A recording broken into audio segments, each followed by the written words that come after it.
Defining failure is as important as defining success.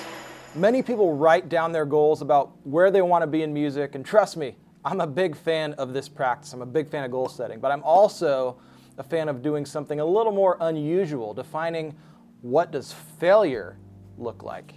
Chances are, if you have some major music goals and you haven't achieved them yet in the time frame that you thought you were going to, then you probably feel like a failure on some level.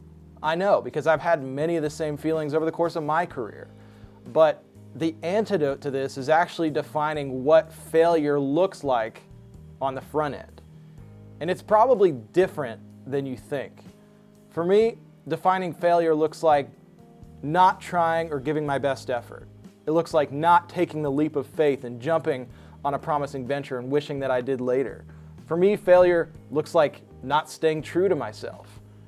For me, failure looks like not sticking to my faith and wavering depending on who I'm working with. For me, my failure is not representing God's kingdom well in whatever genre I'm working in. For me, failure is not prioritizing the truly important things in life, like plenty of quality time investing in the important relationships around me. And for me, ultimately, failure looks like not being there for my wife and kids. Notice, none of this includes not getting a number one. None of this includes not making $1 million. None of this includes not getting a song cut by the biggest artist in the world. None of this includes not setting a record for the most Grammys ever won, or not making it into the Songwriters Hall of Fame, or not outperforming my peers. When most of us zoom out, really at the core of it, none of these things are the reason that we get into music in the first place. For most of us, true success looks much simpler.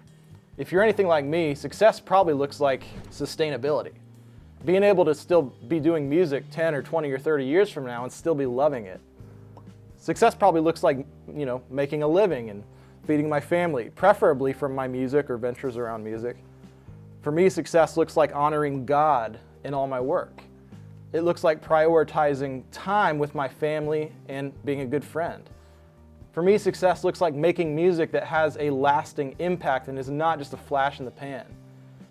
And for me, ultimately, success looks like bringing others along for the ride through mentorship and generosity, sharing the success with others. So I urge you today, if you haven't already, take some time without any distractions and think about success and think about what failure truly looks like for you on your music journey, and then hang it up on your wall. Keep it visible to you every morning that you get up as an encouragement.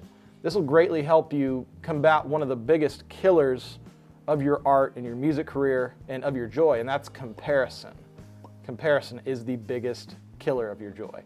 And as long as you're only thinking about what success and failure looks like to you, and it's a heck of a lot easier to win and to build a career that is lasting, meaningful, and fulfilling. So what I want you to do is just DM me if you'd be interested in getting coaching to help you on your music journey and to help you figure out your way toward success. You can DM me on Instagram or just shoot me an email at support@fullcirclemusic.com.